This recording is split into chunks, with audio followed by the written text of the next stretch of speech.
It's been a busy week in the Atlantic. Thunder and lightning for the Ultims. A nerve-jangling park-up for the IMOCAs. And fierce competition in the Ocean 50s. Half-time for the Class 40s. And then there's been the weather that has either threatened or indeed delivered a solid battering to those that were in its path. So, 6 days after the start, when the pattern of play would normally settle down, this year it was quite the opposite.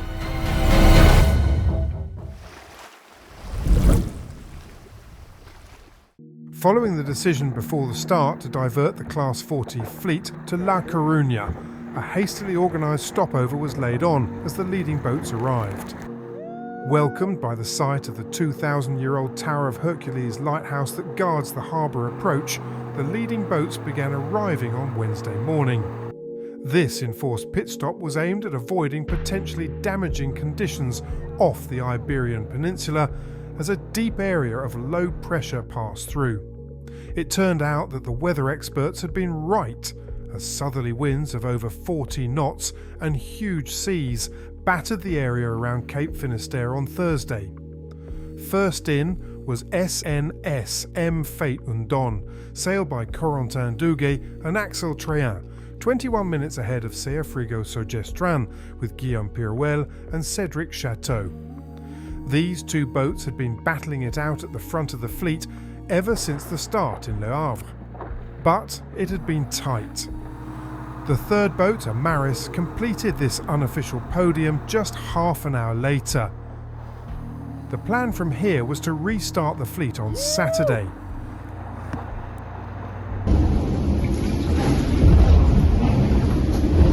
Out in the Atlantic, in the IMOCA fleet, Johan Richom's Paprec Arkea was experiencing the weather that had forced the Class 40 pit stop.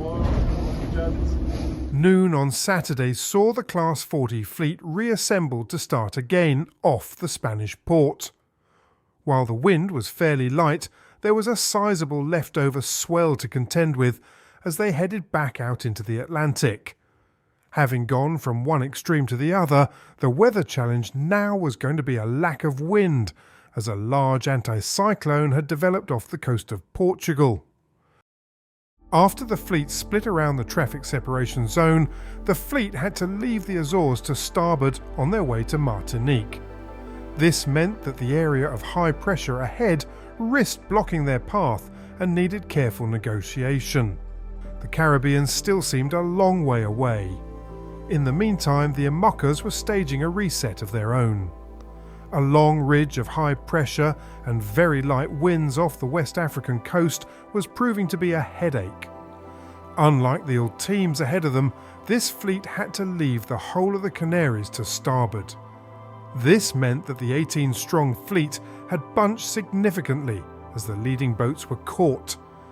It was a tricky phase of the race, with some of the fleet coming within 3 miles of this inhospitable desert coast. On 11th hour racing, as well as taking the lead, for the moment at least, it was also Halloween. The moment of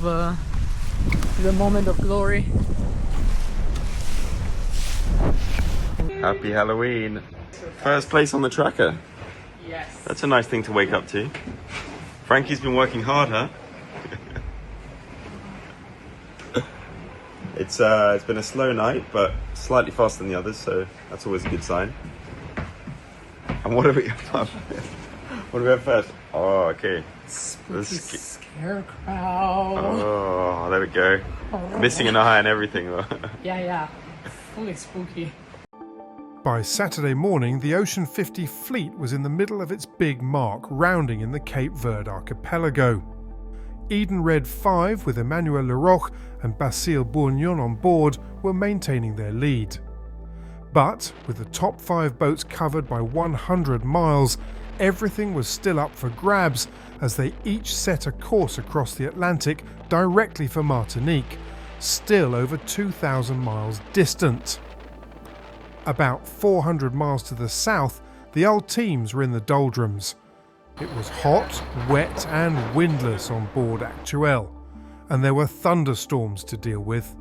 But it was SVR Lazartigue that continued to lead the quartet as they headed out of the intertropical convergence zone towards the St. Peter and St. Paul archipelago, a tiny group of rocky islets in the centre of the Atlantic.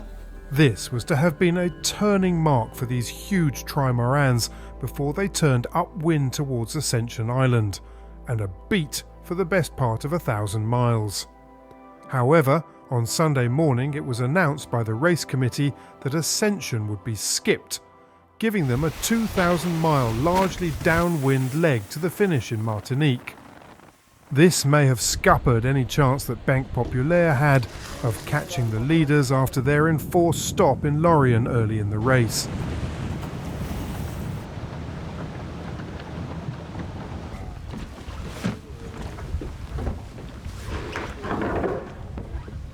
As the IMOCAs were starting to emerge from the calm conditions, it was Frankie Klapsich and Will Harris on 11th hour racing who were well in contention.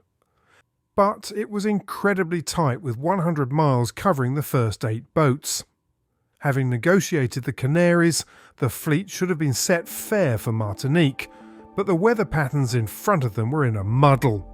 The trade winds were further south than usual, and there was a big windless trap to catch the unwary, so navigators were being kept busy. A little further back in the fleet, Masa Suzuki on Five's Group Lantana Environment had been having drone trouble. I didn't cut off the sensor and I couldn't cut off the drone, but I could turn off the sensor because I called the Amel, he's our teammate. Now I get the drone back here. Whew. This is my biggest boo in this race. Thank you very much, Messi. Also, towards the back of the fleet, Conrad Colman was not enjoying the dawn. We're stuck. We're completely stuck. We have been for hours and we will still be for hours. And it's annoying me because it's ruining this beautiful sunrise. Obviously I love being out here and feeling the sense of liberty and freedom, the ability to go anywhere you can. Oh wait, no, not even today, we're stuck.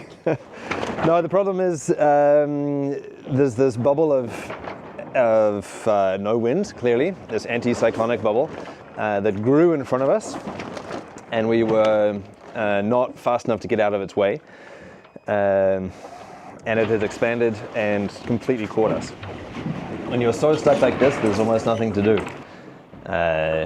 There's literally 1.2 knots of wind, and with the boat doing this, you can't turn that into speed. So all you can do is do maintenance, sleep, eat, prepare for when the wind comes back, and try not to lose your head. Because at the moment it just feels like not all prisons have walls, some have blue skies. But Roma Atanasio was feeling musical in the sunshine on Fortinet Best Western.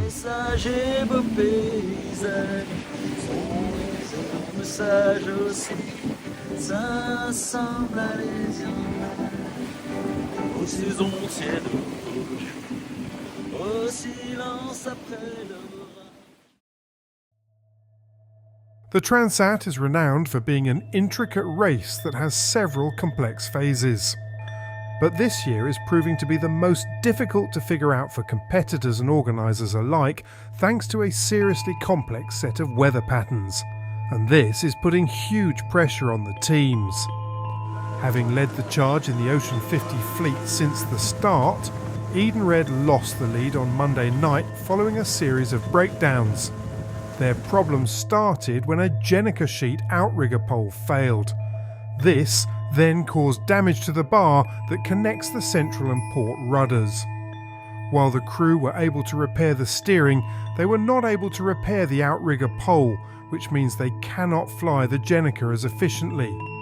The result is that slowing down for repairs and being compromised as well was enough to lose their lead in this fiercely competitive fleet. Looking further ahead, the Class 40s are facing some serious weather, with over 30 knot winds and 5 metre seas, delivering a potential hammering to the fleet as they make their way upwind. So, next time when we expect to bring you news from the finish in Martinique, be ready for some shake-ups, because it's what many of the competitors are bracing themselves for too.